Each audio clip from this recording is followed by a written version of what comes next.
Yuji NEET পরীক্ষা 2024 আবার নতুন করে অনুষ্ঠিত হবে না। যেসব জায়গায় কারচুপির ঘটনা ঘটেছে শুধুমাত্র সেই সব জায়গাতেই নতুন করে হবে, এই সিদ্ধান্তের ফয়সালা হবে সুপ্রিম কোর্টে। আগামীকাল সুপ্রিম কোর্টে এই মর্মে চূড়ান্ত শুনানিও শুরু হচ্ছে। তার আগে সুপ্রিম কোর্টের আদেশ মতো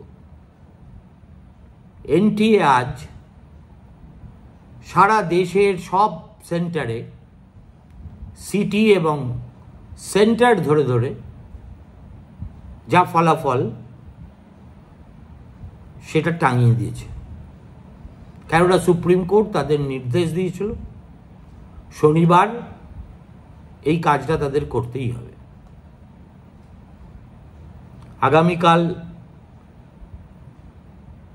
পর্যন্ত সময় আছে এগুলোর বিচার বিশ্লেষণ করার, এবং তারপরে চূড়ান্ত শুনানিতে কোন পক্ষ কি অবস্থান নেন সেটা দেখার পরে, বোঝার পরে সুপ্রিম কোর্ট চূড়ান্ত রায়ও দিয়ে দেবেন।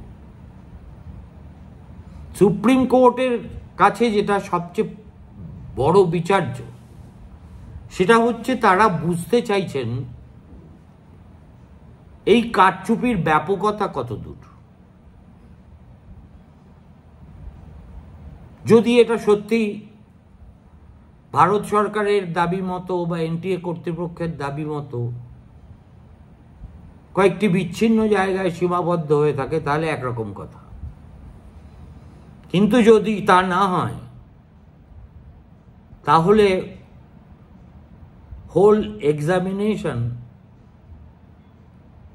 গেটস ভিশিয়েটেড। তখন আর চালের থেকে কাঁকড় বের করার উপায় থাকবে না। সুপ্রিম কোর্ট বাধ্য হবে নতুন করে সবার পরীক্ষার আদেশ দিতে, কিন্তু সেটা তো ফারফেচেড এই মুহূর্তে। দেখুন, এদিকে সিবিআই আজকে জামশেদপুরের এনআইটি থেকে একজন বিটেক গ্র্যাজুয়েটকে অ্যারেস্ট করেছে এবং দুজন এমবিবিএস স্টুডেন্টকেও অ্যারেস্ট করেছে। সিবিআই বলছে এরা সবাই নাকি ওই কোয়েশ্চেন পেপার সলভ করার মাস্টার মাইন্ড ছিল, টাকার বিনিময়ে তারা এই কাজ করেছে। তাহলে এই যে নতুন করে যে তিনজনকে অ্যারেস্ট করা হলো, এর ফলে 6টি মামলায় এ পর্যন্ত 21 জনকে সিবিআই গ্রেফতার করেছে। তা সত্ত্বেও ভারতবর্ষের সলিসিটর জেনারেল কেন সুপ্রিম কোর্টকে বারবার বলছেন যে মাত্র একটি জায়গায় হয়েছে, তাও লিকেজের ঘটনা ঘটেনি, যেটা ঘটেছে সেটা পরীক্ষা শুরু হওয়ার সামান্য কিছুক্ষণ আগে কোনো একজন এসে ছবি তুলে নিয়ে গিয়ে সেটা যারা টাকা দিয়েছে তাদের মধ্যে দিয়েছেন, আজগুবি গল্প শোনাচ্ছে। যদি তাই হবে তাহলে 6টা কেসে 21 জন অপরাধীকে শনাক্ত করে তাদের সিবিআই অ্যারেস্ট করবে কেন? আজকে যাদেরকে অ্যারেস্ট করেছে তারা আবার একজন জামশেদপুরের, তো বাকি দুজন রাজস্থানের ভরতপুরের।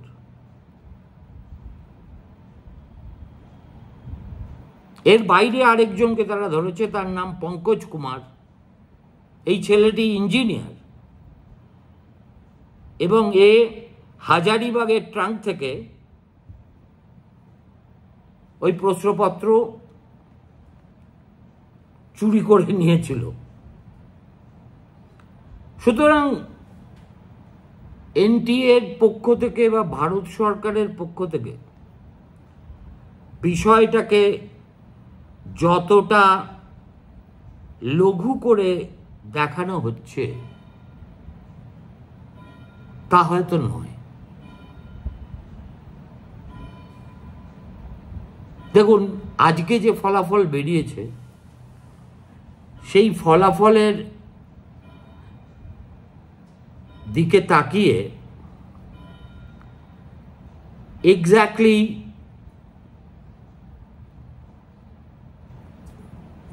কোথায় কত জোচ্চুরি হয়েছে বলা আমার পক্ষে কঠিন, কিন্তু কতগুলো তথ্য আমি আপনাদের সামনে হাজির করছি, কারণ আগামীকাল তো এ নিয়ে চূড়ান্ত শুনানি শুরু হবে। তার প্রেক্ষাপট হিসেবে আপনাদের মনে থাকতে পারে হরিয়ানার একটা সেন্টার থেকে 6 জন ছাত্রছাত্রী 720-র মধ্যে 720 পেয়েছিল। সুপ্রিম কোর্ট তাদের সমস্ত গ্রেস মার্ক খারিজ করে দেয় এবং নতুন করে আবার পরীক্ষা দিতে বলে। তাতে দেখা যাচ্ছে 720 তো দূরের কথা,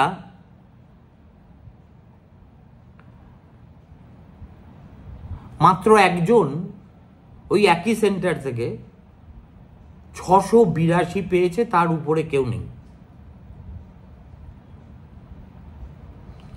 এটা হরিয়ানার বাহাদুরগড় হরদয়াল পাবলিক স্কুলের ঘটনা। সেখানে মোট 494 জন পরীক্ষার্থী পরীক্ষায় বসেছিল। তাদের মধ্যে হাই স্কোর উঠেছে 682। এছাড়া মাত্র 13 জন 600-র উপরে নম্বর পেতে সক্ষম হয়েছে। অথচ আগে গত 5ই জুন যে ফলাফল প্রকাশিত হয়েছিল সেখানে এই সেন্টারের ফলাফল ছিল একেবারে উল্টো। তার মানে ভাত যদি একটা টিপলেই বোঝা যায় সেদ্ধ হয়েছে কি হয়নি, আগের ফলে কি দেখা গেছিল? 6 জন স্টুডেন্ট তো ফুল মার্কস পেয়েছে, এছাড়া আরো 2 জন পেয়েছে 718, 719।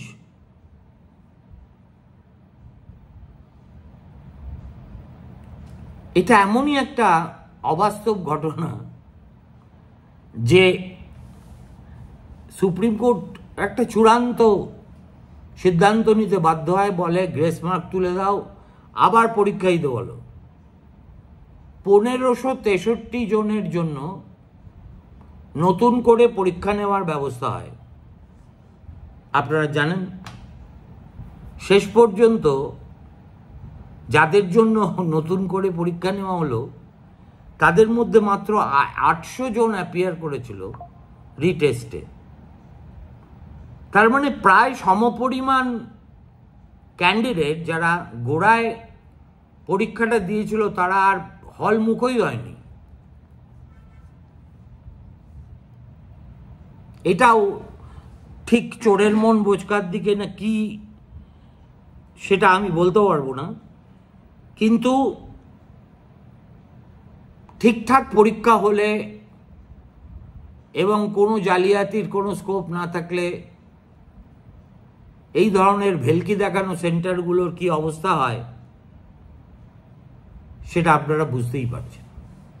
দেখুন, এটা একটা ভারতবর্ষের one of the biggest exam. 4750টা কেন্দ্রে একই দিনে একই সময়ে ভারতবর্ষের 571টি শহরে, তার মধ্যে আবার 14টা আন্তর্জাতিক লোকেশনও আছে। 24 লক্ষ ছাত্রছাত্রী এই পরীক্ষায় বসে। সেই গোটা পরীক্ষা ব্যবস্থাটার উপরে এবার একটা অনাস্থা তৈরি হয়েছে এই পেপার লিক হওয়ার অভিযোগ সামনে আসার পরে।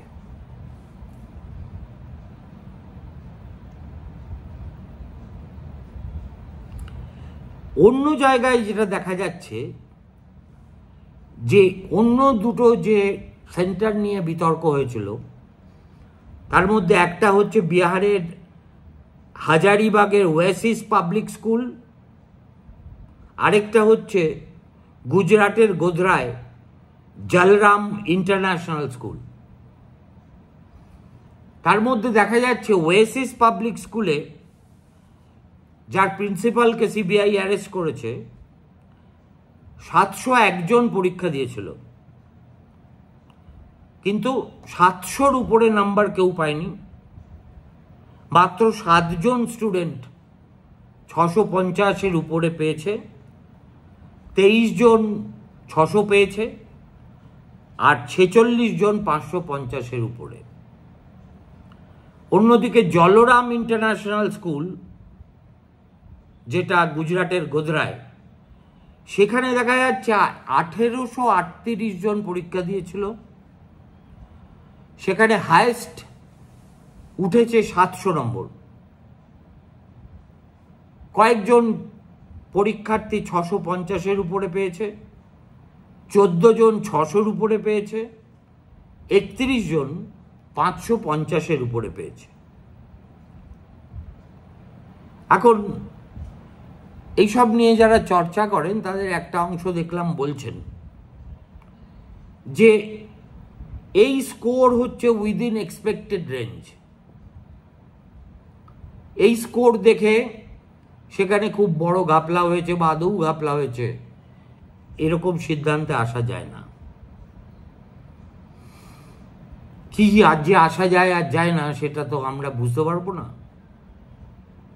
সুপ্রিম কোর্ট কি বলে তার জন্য সবাইকে অপেক্ষা করতে হবে। কিন্তু একটা জিনিস এর মধ্যে থেকে বেরিয়ে এসেছে, দেখা যাচ্ছে গোটা ভারতবর্ষের মধ্যে এমন একটি জায়গা আছে যার নাম রাজস্থানের সিকার। দেখা যাচ্ছে এই সিকারের ছাত্রছাত্রীরা এই নিট পরীক্ষার ফলাফলে গোটা ভারতবর্ষকে পিছনে ফেলে দিয়ে সবচেয়ে ভালো ফল করেছে। সিকারে কি আছে আমি ঠিক জানি না। Record breaking marks. একটা জনপদ থেকে, ছোট্ট জনপদ থেকে 149 জন ছাত্রছাত্রী 700-র উপরে মার্কস পেয়েছে।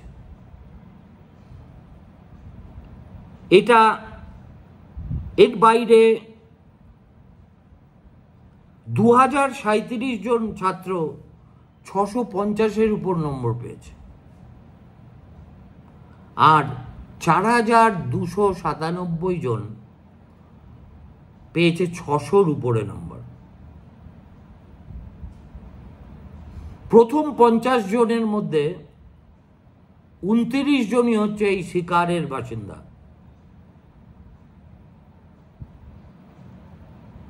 ছ 6038 জন মোট পরীক্ষার্থীর পেয়েছে 550-এর উপরে নাম্বার, 8225 জন পেয়েছে 500-র উপরে নাম্বার। বলা হচ্ছে this exceptional success has taken both teachers and parents by surprise, as such a high concentration of top scores from a single district is unprecedented. আর রাজকোটে কি হয়েছে? রাজকোট একদা মোরারজি দেশাই এর কর্মভূমি, মহাত্মা গান্ধীরও কর্মভূমি ছিল। সেখানে রাজকোট স্কুল অফ ইঞ্জিনিয়ারিংয়ে দেখা যাচ্ছে মোট পরীক্ষার্থীর সংখ্যা ছিল 1968,